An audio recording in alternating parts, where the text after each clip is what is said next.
Nelk was out there, he caught up with top five as well on stream. And when he caught up with top five had this to say. 16. We're at 17. Top 5 in here, eh? Where are we going tonight?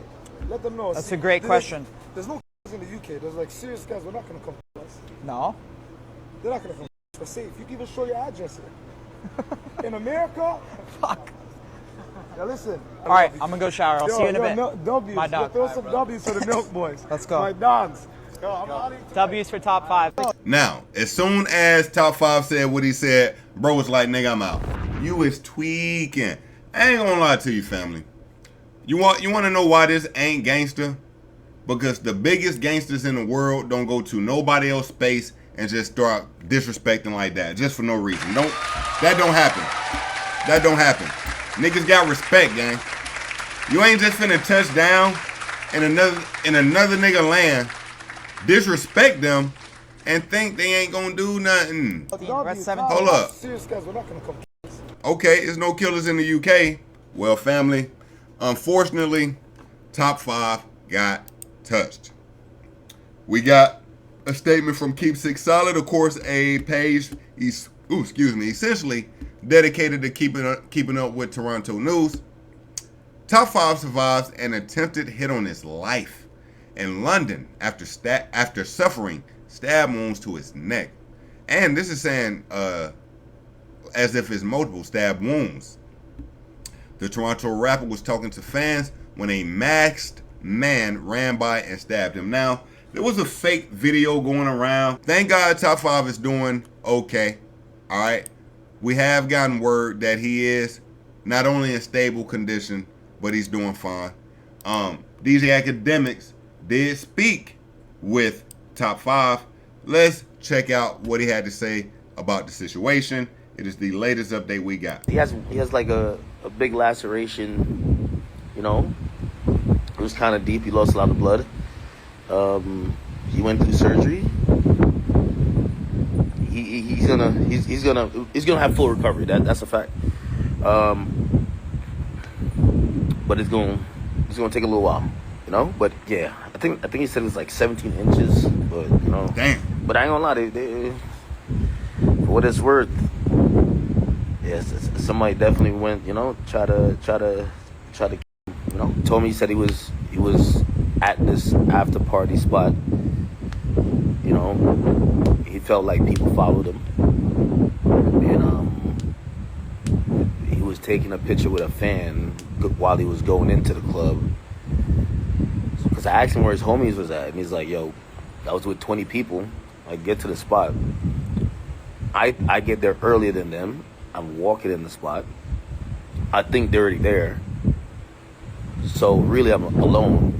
And then, you know, he goes to take a picture with someone, and you know, somebody kind of ran up on him. You know, but I'm gonna just throw the allegedly on there, because I know everybody like running with the false things. This got nothing to do with the UK. Like, respectfully, it did happen in the UK. It has nothing to do with the UK. It's a good meme. That's what I'm saying. Online will create a whole story, and it's completely wrong. It has nothing to do with him saying earlier in the day, there's no, like, killers out. It has nothing to do with that. Nothing to do with that. It's some whole other shit. You know, it's just not that. So. This nigga was clearly lying. Now, family, I'm going to tell you why this is false. Even if it is true, it's still false. So there could have been a situation with a UK artist, UK person, whatever it may have been from the beginning, right? And that person may have been choosing to keep it cool while top five was there. But what happens?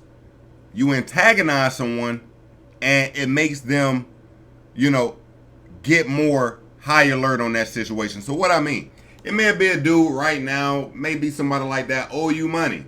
You ain't really tweaking off of it.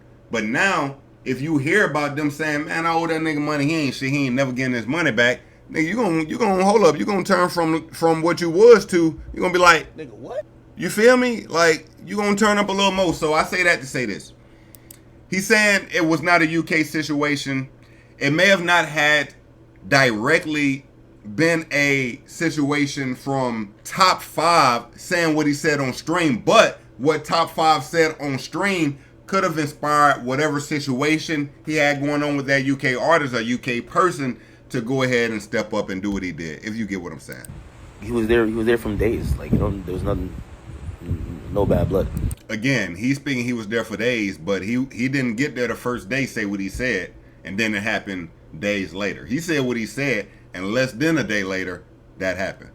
Now, what's so funny, while we're speaking about Akademiks shortly, family, you had Trell, who is the owner of Back on Fig, the podcast, the YouTube channel, and you had DJ Akademiks at war with each other momentarily. Now, here's what happens. You get Trell going on stream, exposing DJ Akademiks, and then you get an Akademiks who takes a few shots at Trell, but it's like, you know what, I'm somewhat a big dog. I shouldn't really go at you, but he still goes at him.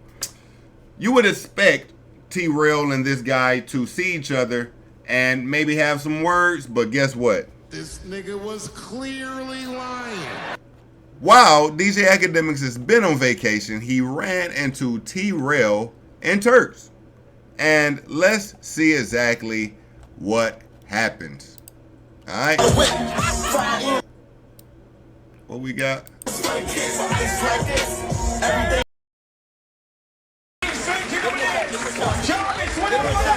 Look, you got Trell dragging that dead ass on all over Turks. Goddamn. Now, I ain't gonna lie to you.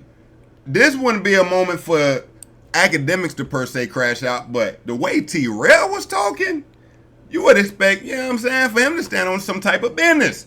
Let's see what we got going on. Hold up.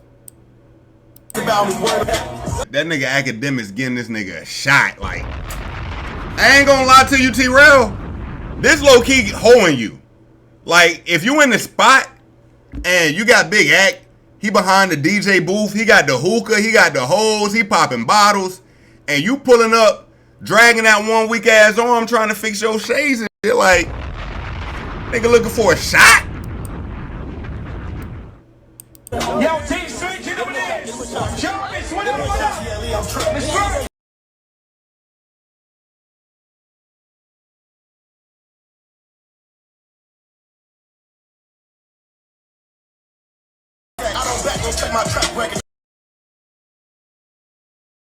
Man, he had to pass this nigga the bottle. Goddamn, man. Goddamn, Trell.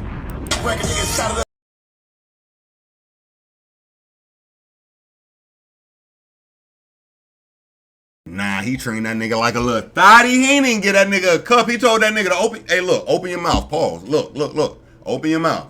Pause. I'ma pour it for you. Just like, come on, bruh.